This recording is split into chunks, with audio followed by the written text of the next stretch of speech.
I found out my wife was cheating on me the same way I find out most things in life, completely by accident, and way too late to pretend it didn't matter.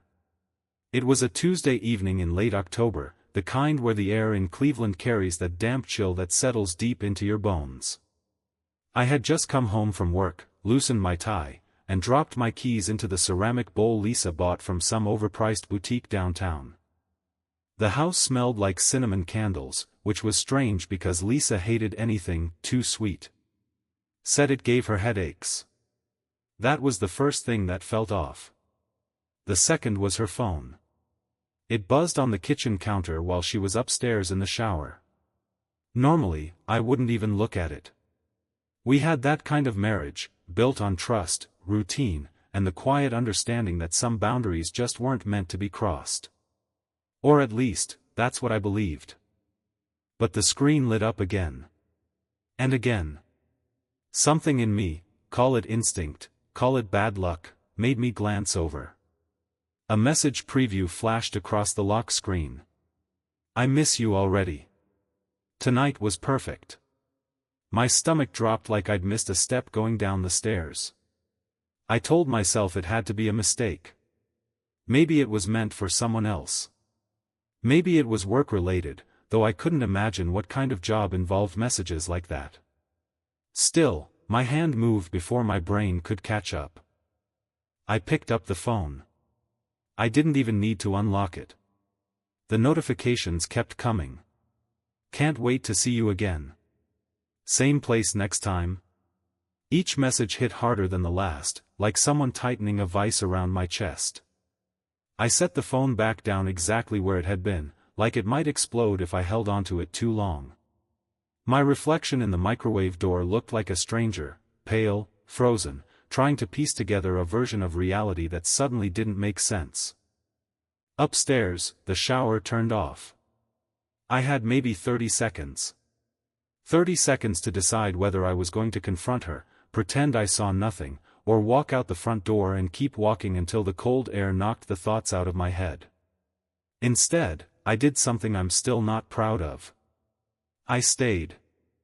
I sat down at the kitchen table, folded my hands, and waited like a man about to hear a diagnosis he already knew was coming. When Lisa came downstairs, her hair still damp, wearing that oversized gray sweater I always liked on her, she smiled like everything was normal.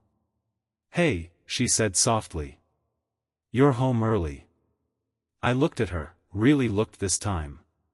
And for the first time in 12 years of marriage, I realized I had no idea who she was.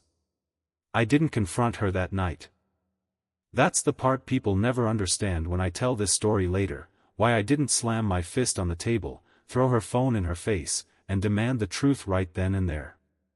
But the truth is, anger would have been easier. Cleaner.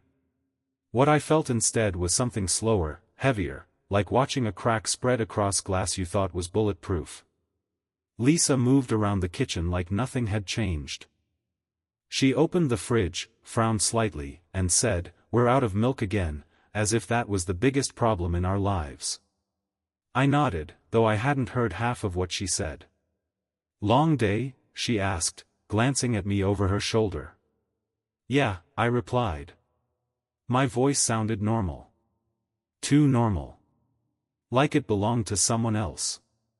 That's when I realized something unsettling. I could pretend. I could sit there, look her in the eyes, and act like I hadn't just seen the messages that shattered 12 years of marriage. And somehow, that scared me more than the messages themselves. We ate dinner together. Chicken, a little overcooked. Green beans, barely touched. She talked about her coworker, Amanda, and some office drama that seemed painfully insignificant compared to the storm building in my chest. I watched her as she spoke. Every smile, every casual shrug, every sip of water, it all felt rehearsed now. Like I was watching a performance I'd seen 100 times before but was only now realizing was scripted. "Did you hear me?" she asked suddenly. "Yeah," I said quickly. "Amanda, promotion, right?" She smiled. "Exactly." I used to love that smile. After dinner, she suggested we watch something. "There's that new show on Netflix," she said, curling up on the couch like she always did, tucking her feet under my leg as if that small contact meant something solid, something real. I sat there beside her, staring at the screen, but I couldn't tell you a single thing that happened in that episode. All I could think about was the phone. The messages. Tonight was perfect. Where had she been? Because it sure as hell wasn't where she told me. Around 10, she yawned and stretched. "I'm exhausted," she said. "I think I'll head to bed." "Yeah," I murmured. "I'll be up in a bit." She leaned over, kissed my cheek, light, and walked upstairs. I waited. 5 minutes. 10. Then I stood up and walked back into the kitchen. Her phone was still there. For a moment, I just stared at it, like it might somehow give me permission to leave it alone. To stay ignorant. To keep whatever illusion we still had intact. But that illusion was already dead. I picked it up again. This time, I unlocked it. Her passcode hadn't changed. It was still our anniversary. That hit harder than anything else. Inside, the messages were worse than I imagined. There were weeks of them. Maybe months. Photos. Plans. Jokes. Pieces of her I thought belonged to me, given away like they were nothing. And then I saw his name. Not saved as anything obvious. Just a first name. Ryan. I didn't know a Ryan. But apparently, my wife did. I didn't sleep that night. Not really. I lay there beside Lisa, staring at the ceiling, listening to the steady rhythm of her breathing like it was some kind of cruel metronome keeping time with everything falling apart inside me. Every now and then, she'd shift in her sleep, her arm brushing against mine, and each touch felt wrong. Not because it was unfamiliar, but because it suddenly meant nothing. Around 2:30 a.m., I quietly slipped out of bed. The house was dark, silent except for the hum of the refrigerator downstairs. I poured myself a glass of water but didn't drink it. Just stood there in the kitchen, gripping the counter like I needed something solid to keep me from drifting off into a reality I didn't recognize anymore. Ryan. The name echoed in my head like a bad song stuck on repeat. I tried to place it. A coworker? A friend of a friend? Someone from the gym she insisted on joining 6 months ago? That gym suddenly made a lot more sense now. I went back to her phone. This time, I wasn't hesitating. I opened their conversation again and started scrolling, slowly at first, then faster as my chest tightened and my breathing got shallow. It wasn't just flirting. It was a relationship. They talked every day. Morning messages. Late-night check-ins. Inside jokes I didn't understand. Plans that stretched weeks ahead. And then I found it. A message from 3 nights ago. He thinks I'm working late again. I hate lying, but I don't know how else to see you. I had to sit down. Not because I was surprised, but because seeing it spelled out like that made it real in a way nothing else had.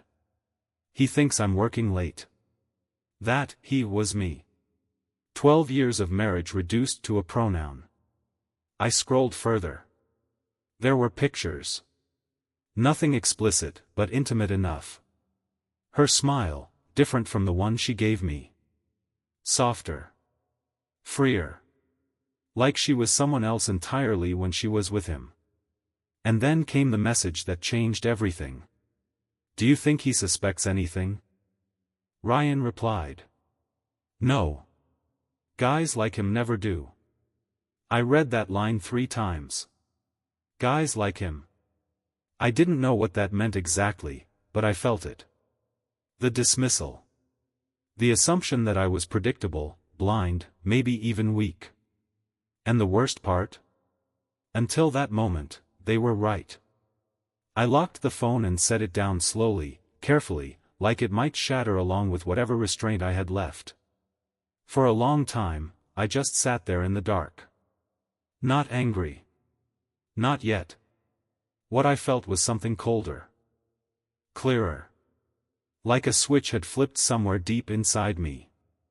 I realized something then, something simple, but impossible to ignore. This wasn't a mistake. It wasn't a one-time lapse, or a moment of weakness, or something that could be explained away with tears and apologies. This was a choice. Repeated. Planned. Protected. And suddenly, I didn't feel like a husband anymore. I felt like an outsider in my own life. Around 4 a.m., I went back upstairs. Lisa was still asleep, curled up on her side, facing away from me. For a moment, I just stood there, watching her. Trying to remember when things had started to change. Trying to figure out if there had been a moment, a single, clear turning point, where I could have done something differently. But all I saw was distance. Quiet, almost invisible, until it wasn't. I lay back down beside her, but I didn't close my eyes. Because now, I wasn't trying to sleep. I was trying to decide what kind of man I was going to be in the morning. Morning came too fast. Not because I slept, but because time, cruel as it is, doesn't slow down just because your world is falling apart. Lisa woke up like she always did, stretching slightly, blinking into the light filtering through the curtains, her voice still soft with sleep. "Morning," she murmured. I was already awake. Sitting on the edge of the bed, elbows on my knees, staring at nothing. "Morning," I replied. She didn't notice anything at first. Or maybe she did, and chose not to. That thought stuck with me longer than I expected. Downstairs, the routine played out like it always had. Coffee brewed. Toast popped. The local news mumbled in the background about traffic and weather like any of it mattered. Lisa stood at the counter, scrolling through her phone. That same phone. For a second, I wondered if she was texting him right in front of me. The idea should have made me furious. But instead, I just felt tired. "You okay?" she asked, glancing up. "You're quiet." "I've got a lot on my mind," I said. That wasn't a lie. She hesitated for half a second, just enough for me to catch it. Then she nodded. "Work stuff?" "Something like that." Another lie. Easier this time. We sat down to eat, and that's when I noticed it. Her calendar. She had left it open on the kitchen counter, one of those paper planners she insisted on using even though everything was on her phone. I wasn't even trying to look. But I saw it anyway. Thursday, dinner with R. My chest tightened. R, not even his full name. Just an initial. Like what they had was something secret, something protected, something worth hiding. "What are your plans tonight?" I asked, keeping my tone casual. She didn't look up right away. Probably staying late at work," she said. "We've got a deadline coming up." There it was. The same line. The same lie. Delivered smoothly, like she'd said it 100 times before. "Right," I nodded. "Of course." She finally met my eyes. And for a moment, just a moment, I thought I saw something there. Guilt. Or maybe I just wanted to. "Why?" she asked. "Did you have something in mind?" I shook my head. "No. Just thought maybe we could grab dinner." "Rain check," she smiled lightly. "Yeah," I said. "Rain check." She leaned over and kissed me again before heading out the door. I listened to her car pull out of the driveway. Then I waited. 10 seconds. 20. 30. When I was sure she was gone, I stood up, grabbed my keys, and followed her. I didn't have a plan. Didn't know what I was hoping to see, or what I'd do if I saw it. But I knew one thing. I was done being the guy who never suspects anything. If there was a truth waiting out there, I was going to look it in the eye. I followed her for 23 minutes. Not that I was counting at first, but somewhere around the 10th red light, I realized I was memorizing every turn, every lane change, every hesitation. Like if I paid close enough attention, I could still make sense of all this. She didn't go to work. That part hit me almost immediately. Instead of heading downtown toward her office building, Lisa took a right onto Maple Avenue, then another onto a quieter street lined with old brick apartments. The kind of place you don't notice unless you're looking for it. Or unless you already know where you're going. I stayed 2 cars behind her, trying not to look like what I was, a husband tailing his wife, hoping he was wrong. But I wasn't. She pulled into a small parking lot behind one of the buildings. I kept driving, turned the corner, and parked out of sight. My hands were shaking. Not violently, but enough that I had to grip the steering wheel for a second before letting go. This is it, I muttered to myself. I didn't know what it meant exactly. The end? The truth? The point of no return? Probably all of it. I got out of the car and walked back slowly, keeping to the sidewalk across the street. Lisa was already out of her car. And she wasn't alone. He was there. Ryan. I knew it instantly, even before I saw his face clearly. The way he stood close to her. The way she smiled, not the polite, she gave me every morning, but something warmer, more alive. Something I hadn't seen in a long time. He was taller than me. Broader shoulders. Casual, jeans, dark jacket, like he didn't have a care in the world. And maybe he didn't. Because why would he? He wasn't the one losing anything. Lisa stepped closer to him. Too close. Close enough that there was no room left for doubt. He leaned in slightly, said something that made her laugh, a soft, quiet laugh that carried just enough across the street for me to feel it like a knife. And then she kissed him. Not quickly. Not nervously. But like it was normal. Like it belonged to them. I don't remember breathing. I don't remember moving. I just stood there, frozen, watching the life I thought I had dissolve in front of me in the most ordinary, undeniable way possible. There was no dramatic music. No shouting. No sudden storm rolling in. Just a quiet street. A parked car. And my wife kissing another man like I didn't exist. After a moment, they pulled apart, still close, still smiling. He took her hand. And she let him. That's when something inside me finally snapped.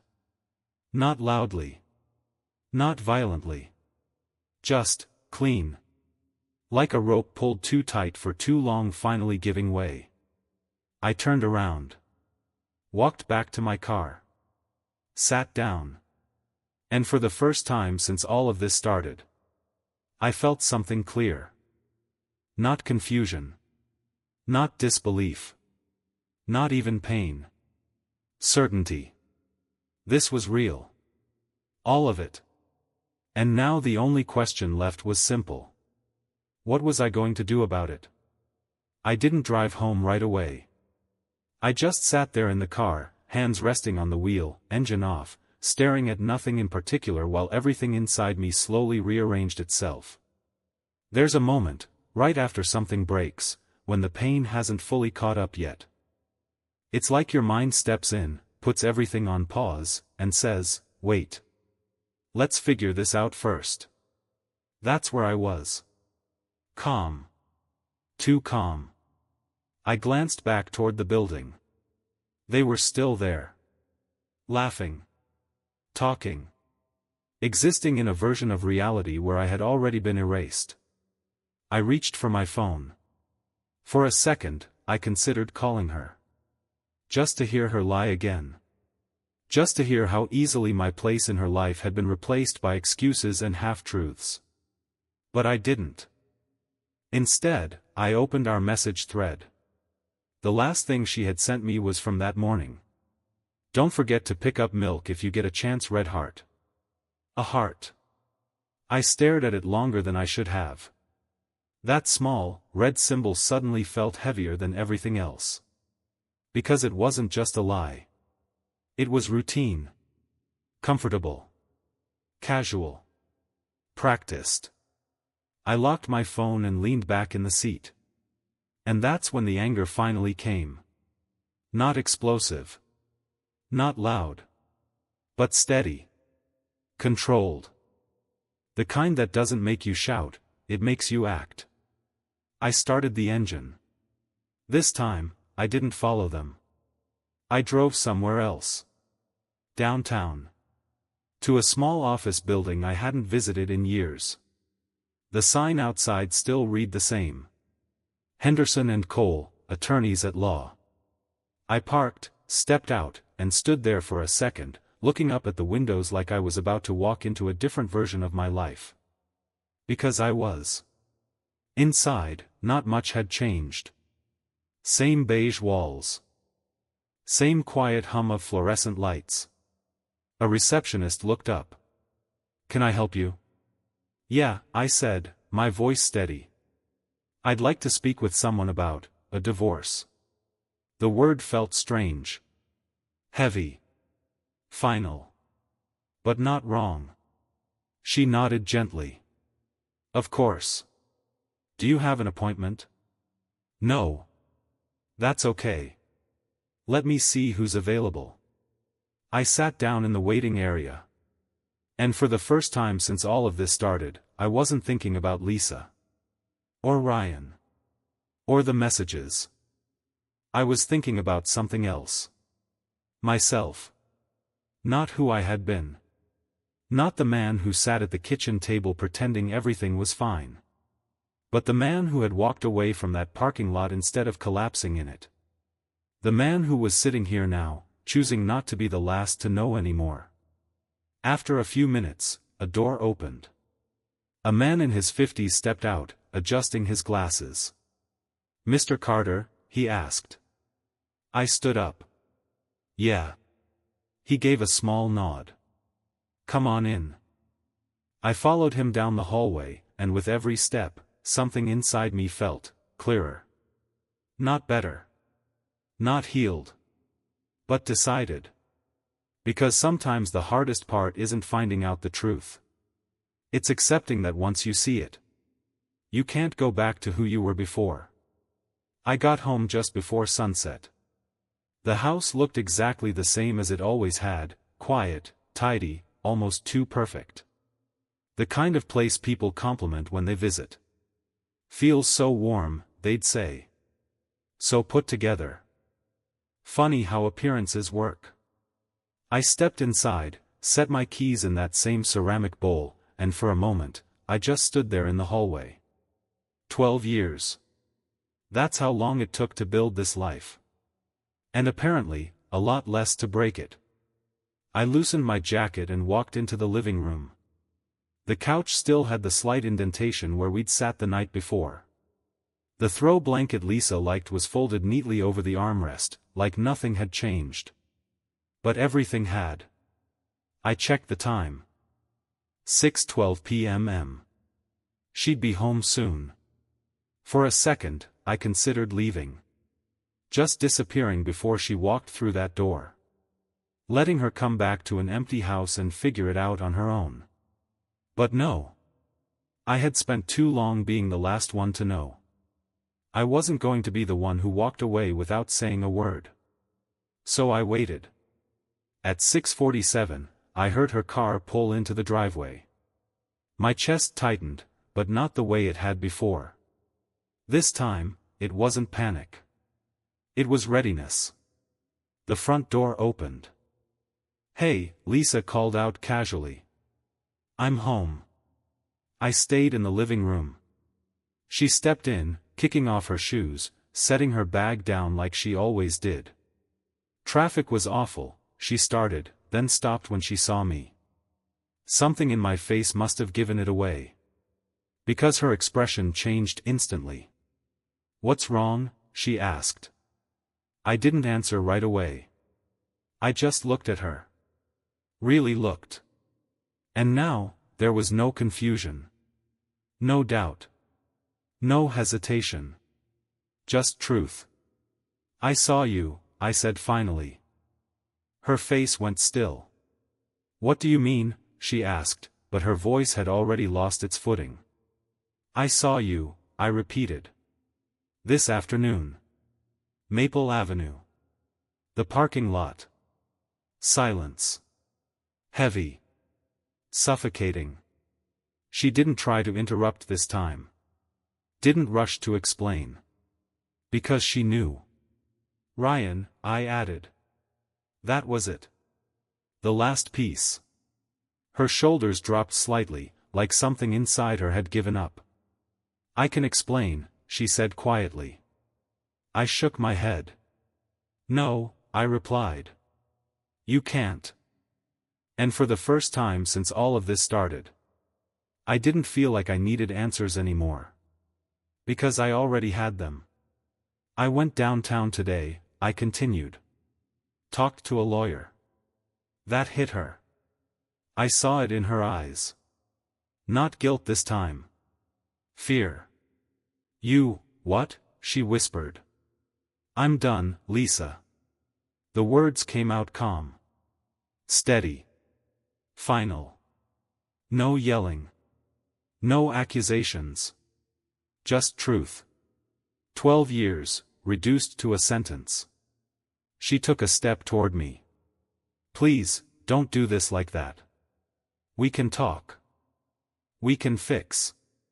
No, I cut in, not raising my voice.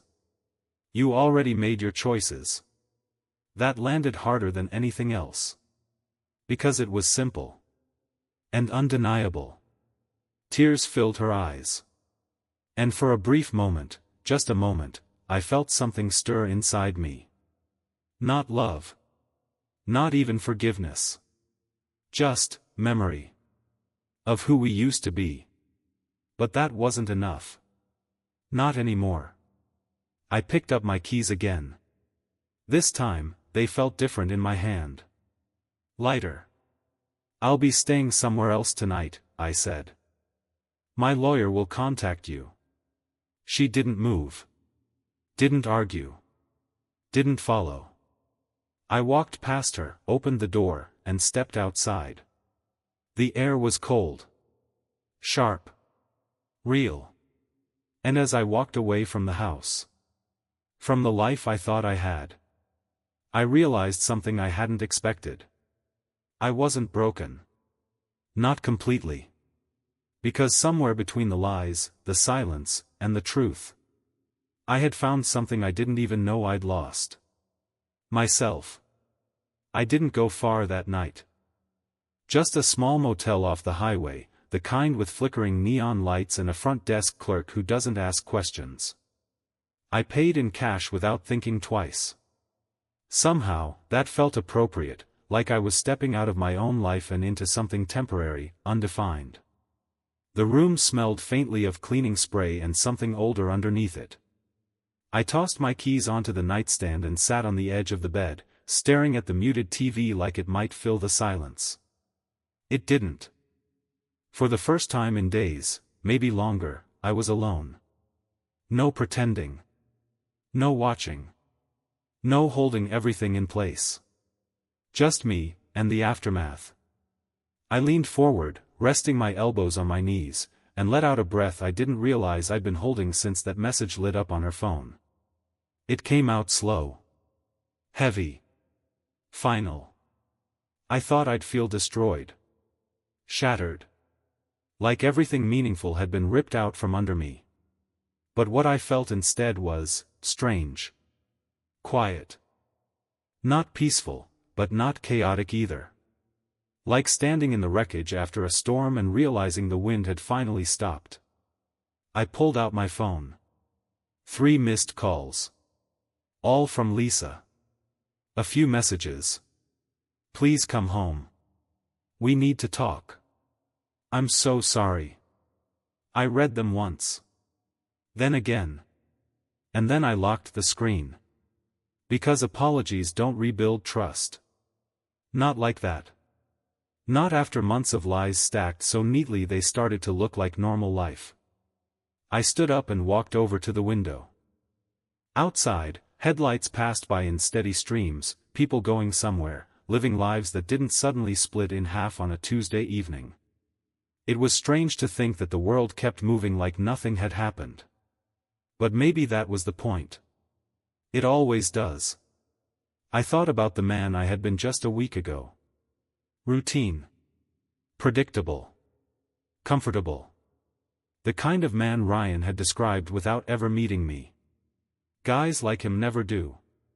I let out a quiet breath. Yeah, I muttered. Not anymore. Because something had changed. Not just in my life. In me. I wasn't that man sitting at the kitchen table pretending everything was fine. I wasn't the man lying in bed, hoping things would somehow fix themselves. And I definitely wasn't the man who would keep loving someone who had already walked away without saying it out loud. I sat back down on the bed, picked up my phone again, and this time, I opened a different contact. My brother. We hadn't talked in a while. Life had a way of doing that. I hesitated for a second. Then I hit call. He answered on the third ring. Hey, you okay? He asked, like he somehow already knew. I swallowed. No, I said honestly. But I will be. And for the first time since all of this started. I actually believe that. Because losing something you thought was your whole life doesn't mean you lost yourself with it. Sometimes. It's how you find your way back. I woke up earlier than I expected. Not because I slept well, but because my mind refused to sink back into that heavy, restless fog from the night before. The motel curtains let in a thin, pale and indifferent, like the world had already moved on. For a few seconds, I didn't remember where I was. Then it all came back. Lisa. Ryan. The parking lot. The lawyer. The silence. I sat up slowly, running a hand over my face, feeling the roughness of a night I hadn't really rested through. And yet, I didn't feel broken. That surprised me. I reached for my phone on the nightstand. No missed calls this time. Just one message. From Lisa. I'm at home. We need to talk. Please. I stared at it. Not with anger. Not even with hesitation. Just distance. Because whatever we used to mean, it wasn't the same anymore. I stood up, got dressed, and looked at myself in the mirror. For the first time in a long time, I wasn't checking if I looked tired enough to justify how I felt. I was checking if I recognized the man looking back. And I did. Not completely. Not comfortably. But enough. I grabbed my keys. This time, they didn't feel heavy. They felt like a decision. The drive home was quiet. No music. No radio. Just the low hum of the engine and the steady rhythm of thoughts that no longer felt chaotic. By the time I pulled into the driveway, I already knew something important. This wasn't about saving anything anymore. It was about ending it the right way. I walked inside. Lisa was already there. Sitting at the kitchen table. The same place I had sat just a day ago, pretending my life wasn't unraveling. She looked up when I entered. Her eyes were red. Tired. Real. For the first time in days, she looked honest. Thank you for coming, she said quietly. I didn't answer right away. I just took a seat across from her. There was no anger in me now. And somehow, that made everything heavier. I'm not going to yell, I said finally. I'm not here for that. She nodded quickly, almost relieved. I know I messed up, she said. I know I hurt you. You didn't mess up, I interrupted calmly. You chose. That stopped her. Completely. Because there's a difference. And we both knew it. Tears rolled down her cheeks. I didn't mean for it to go this far, she whispered. It always goes that far, I replied. That's how it works. Silence filled the room again. But this time, it wasn't suffocating. It was final. I already spoke to a lawyer, I said. I'm moving forward with it. She closed her eyes. Just for a second. Like she had expected it, but still hoped she was wrong. Is there anything I can say? She asked. I thought about that. Really thought. And the answer came easier than I expected. No. Not because I hated her. Not because I wanted to hurt her. But because some things don't need more words. They just need to end. I stood up. And this time, it didn't feel like I was leaving something behind. It felt like I was walking forward. Later that day, as I drove away again, I realized something simple. Closure doesn't come from explanations. It comes from decisions. And for the first time in a long time, I had made one that was entirely mine. It's been 6 months. Not the kind of 6 months people post about online, no dramatic transformations, no sudden, new life, with perfect lighting and better angles. Just time. Quiet, steady, honest time. I moved out officially 3 weeks after that morning. Packed my things into boxes that felt heavier than they should have. Not because of what was inside, but because of what they used to mean. Books we picked together. Dishes from trips we barely remembered. A photo frame I almost threw away, but didn't. Funny how some memories lose their weight. And others don't. The divorce went through faster than I expected. Clean. Simple. Like signing off on something that had already ended long before the paperwork caught up. I didn't see Lisa again after that last conversation. Not because we couldn't, but because there was nothing left to say. And I think, deep down, we both knew that. I found a small apartment across town. Nothing fancy. But it's mine. And that matters more than I thought it would. The first few weeks were strange. Too quiet. Too open. No upstairs, no soft conversations in the kitchen, no shared routines pretending to be connection. Just space. At first, it felt empty. Then, it started to feel like peace. I got back into things I hadn't touched in years. Running in the mornings. Calling my brother more often. Even cooking, badly, but consistently. Nothing impressive. Just, living. One day, about a month ago, I caught myself laughing. Really laughing. Not the polite kind. Not the automatic response to something expected. But real. Unexpected. And it caught me off guard. Because for a second, I forgot everything that had happened. And instead of feeling guilty, I felt free. I don't think about Ryan anymore.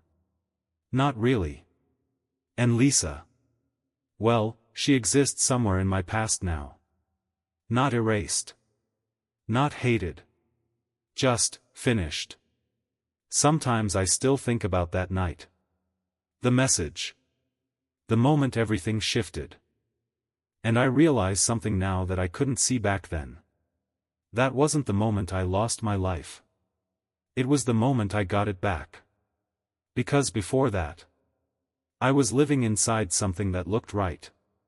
But wasn't real anymore. And I stayed.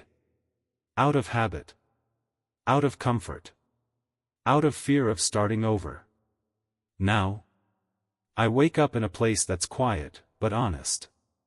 I make choices that don't require pretending. I look in the mirror and don't have to guess who I am.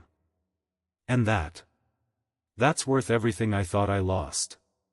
Some endings don't break you. They reveal you.